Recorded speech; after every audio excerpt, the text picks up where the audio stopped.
नमस्कार मित्रांनो, आज परत मंथनच्या माध्यमातून मी राजेश दुबे तुमच्याशी चर्चा करण्यासाठी आलो। गेल्या वेळेसच्या भागामध्ये सामाजिक परिस्थितीशी युवकांचा संघर्ष आणि युवक कशा पद्धतीने भरडला जातो या अनुषंगाने आपण थोडीशी चर्चा केली होती आणि या चर्चेच्या माध्यमातून सामाजिक परिस्थितीमध्ये अजाणतेपणी युवकांचा जसा वापर केला जातो ना, त्याच्या मागे सामाजिक परिस्थिती ही खूप जबाबदार आहे। सामाजिक परिस्थिती जबाबदार आहे या म्हणण्याच्या मागे माझा एक खूप मोठा आशय आहे की एक तुम्ही थोडंसं 90च्या अगोदरच्या दशकाची थोडीशी सिंहावलोकन केलं तर आपल्याला 90च्या दशकाच्या अगोदरचे संस्कार आणि अगोदरच्या पिढीचे जी काही एकमेकाशी वागण्याची पद्धत थोडी आठवेल आपल्याला। जो काळ या माहिती तंत्रज्ञानाने आणि आधुनिक भौतिक साधनांनी थोडासा अलिप्त होता की ज्यावेळेस एवढ्या सुखसुविधा आणि एवढ्या मोठ्या प्रमाणात भौतिकवाद हा फोफावलेला नव्हता। किंबहुना ती ब्लॉक संस्कृती सुद्धा कुठेतरी महानगरातच पाहायला मिळायची, पण जिल्ह्यांपर्यंत किंवा तालुक्यांपर्यंत ती ब्लॉक संस्कृती ही पोहोचलेली नव्हती। याचा म्हणण्याचा आशय एवढाच आहे की जेव्हा आपण सामाजिक जीवन जगतो ना, तर सामाजिक दडपण ही माणसाच्या जीवनावर फार मोठं, माणसाचे चरित्र हे घडवण्यासाठी खूप मोठं कारणीभूत ठरत असतं। जेव्हा व्यक्ती घडतो तेव्हा त्या व्यक्तीला घडवणारे अनेक मापदंड या समाजात उपलब्ध आहेत। जसं पहिल्यांदा लेकरू जेव्हा आईच्या पोटात असतं किंवा जोपर्यंत त्याचं बालक अवस्था असते त्या अवस्थेमध्ये तो पूर्णपणे आईच्या संस्कारावर आणि वडिलांच्या संस्कारावर वाढत असतो।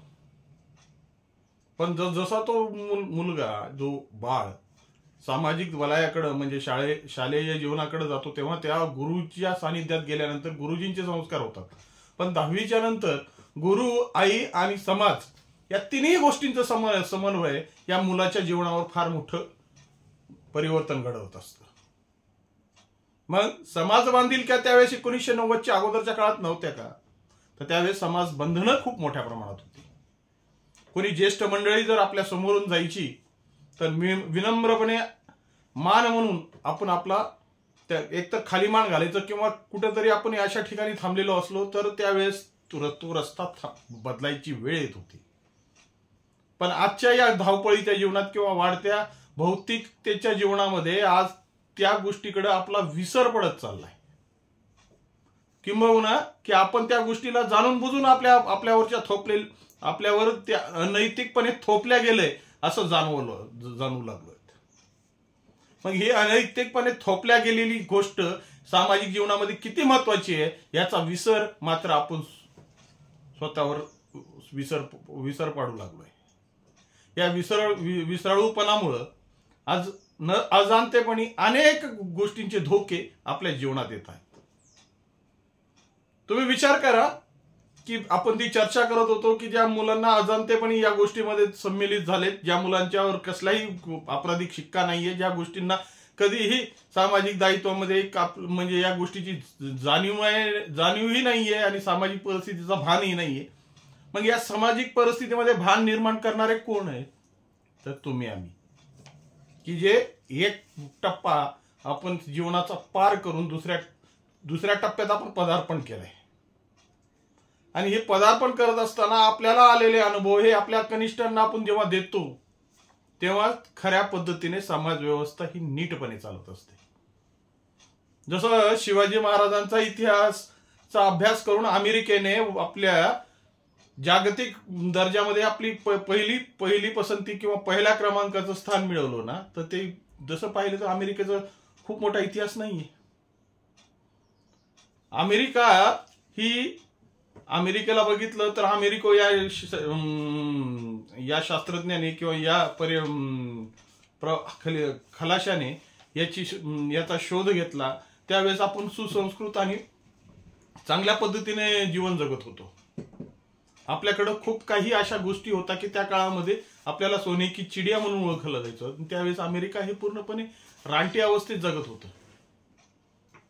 पण अमेरिकेतल्या ज्या काही लोकांनी या भारतीय संस्कृतीचा अभ्यास केला, भारतीय सगळी भारतीय संस्कृती आत्मसात केली आणि त्याच्या जीवावर आज अमेरिका हे राष्ट्र जागतिक पटलावर पहिल्या क्रमांकाचं राष्ट्र म्हणून ओळखलं जातं.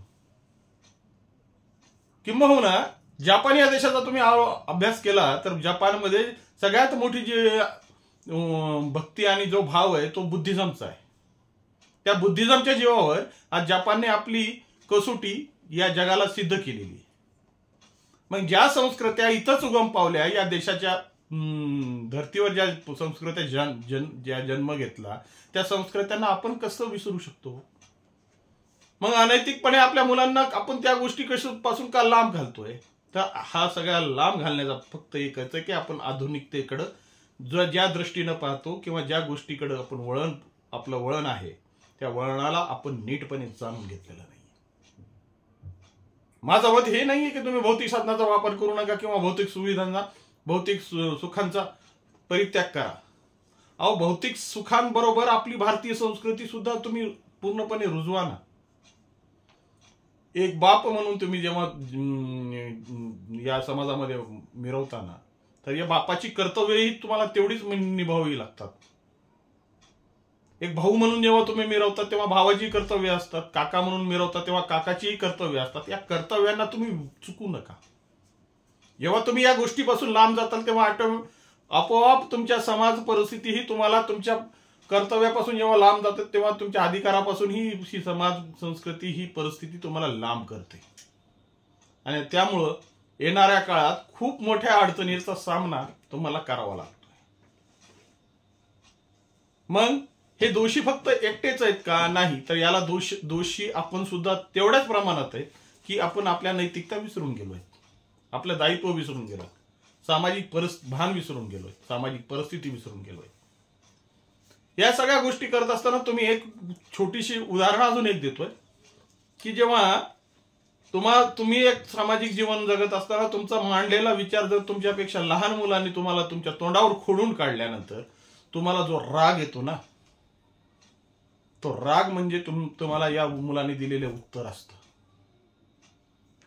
की ज्या माणसाला ज्या पोराला अजून पौगंड अवस्थेतून किंवा सामाजिक जीवनामध्ये काही ज्ञान नाहीये तो माझ्याविषयी खोडतोय. हा राग तुमच्या मनात जेव्हा तुमची जेव्हा या रागाशी जेव्हा तुमचं भांडण होतं ना तेव्हा तुम्हाला खरी सामाजिक परिस्थिती कळते. कारण ही परिस्थिती आपणच ओढावली आहे. या ओढावण्याच्या मागे आपणच फार मोठे दोषी आहेत. कारण की आपण आपला पुरतं बघतो, आपल्या पायाला चटके बसायलेत, आपण आपल्या पायाला चपला घातला पाहिजेत या पुरतच बघतो, पण बाकीचा समाज या गोष्टीकडे कानाडोळा करत नाही. त्यामुळं सामाजिक परिस्थिती जपायची असेल ना तर सामाजिक परिस्थितीमध्ये आपलं कर्तव्य काय आहे, आपलं कर्तृत्व काय, आपलं व्यक्तित्व काय याकडेही आपण थोडं जाणीवपूर्वक लक्ष घातलं पाहिजे. राहिला विषय हा गुरु, आई आणि वडील म्हणजे समाज या तिन्ही गोष्टींचा समावेश जेव्हा पूर्णपणे समाजाच्या परिस्थितीत येतो तेव्हाच खरे समाजाचे संस्कार मुलांमध्ये पडू लागतात. एक कर्तृत्व आणि एक कर्तव्यशील पिढी घडवण्यासाठी या सगळ्या गोष्टींची साखळी किंवा या सगळ्या गोष्टींची शृंखला योग्य पद्धतीने निर्माण झाली पाहिजे. नुसता दोष फक्त एका गोष्टीला देऊन चालणार नाही किंवा ज्यांनी केलं त्याच्या डोक्यावर खापर फोडून आपण पूर्णपणे मोकळे होऊ शकत नाहीत. आपणही तेवढ्याच जबाबदार आहोत की ज्या पिढी बिघडण्याच्या मागे. त्यामुळं प्रत्येक गोष्टीचा थोडासा विचारपूर्वक आणि जाणीवपूर्वक आपण गोष्टीकडे लक्ष दिलं पाहिजे की ज्या आपल्या आई वडिलांनी आपल्याला अगोदरच्या काळात संस्कार दिले, समाजाने आपल्याला जी गोष्ट घडवली आणि व्यक्ती असा सहजपणे कर्तृत्ववान होत नाही तर तेव्हा समाजाची टाकीचे घाव जेव्हा त्याच्यावर पडतात ना तेव्हाच देवरूप येतं. अनेक थोर मंडळी तुम्ही जर त्याचा प्रत्येकाचा जर विचार केला ना, त्याच्या जीवनात थोडंसं डोकावलं ना तर त्यांच्या मागे एक नैतिकता आणि एक समाजाची जाणीव त्यांच्या मनात ही रुजलेली होती. तशी आज समाजामध्ये किंवा सामाजिक भूमिका आज बदलत चालल्या. त्यामुळं फक्त या मुलांकडे तुम्ही या आपराधिक दृष्टीने बघू नका. अपराधी आपण सुद्धा आहोत याची थोडीशी दखल घ्या. कारण की जोपर्यंत याचा बोध आपल्याशी होणार नाही ना तोपर्यंत आपण येणाऱ्या पिढीला कशा पद्धतीने घडवायचंय, कशा पद्धतीने त्यांना त्यांची दिशा द्यायची आणि त्यांना या जागतिक स्पर्धेमध्ये आपली एक भूमिका आहे, या भूमिकेला आपण पूर्णपणे पूर्णत्वाला नेलं पाहिजे। ही जाणीव ही आपल्यातूनच पूर्ण होईल। शिवाजी महाराज फक्त व्यक्ती जिजाऊनच नाही घडवले, तर त्याच्यासोबत घडवणारे अनेक असे मावळे होते, अनेक अशा परिस्थिती होत्या, अनेक असे उदाहरणं आहेत की जे शिवाजी महाराजांच्या जीवनात फार मोठे वेदना देऊन गेल्या, फार मोठी संस्कार देऊन गेले, फार मोठ्या अनुभव देऊन गेले की ज्याच्यातून शिवाजी महाराजांनी खरी साम्राज्य म्हणजे हिंदवी स्वराज्य स्थापन केलं आणि सामाजिक पटलावर आपलं एक वेगळं स्थान निर्माण केलंय। मग येणाऱ्या पिढींना अशा पद्धतीचे आपण नवे आशय देणार आहोत का, असे नवे धडे देणार आहोत का, असे नवे संस्कार देणार आहोत का की जी सामाजिक जबाबदारी म्हणून प्रत्येकावर एक फार मोठी खांद्यावर जबाबदारी आहे। या जबाबदारीचं थोडंसं भान ठेवूया आणि सामाजिक परिस्थितीमध्ये आपण आपली बाजू भक्कमपणे मांडूया। याच आशेसोबत नमस्कार।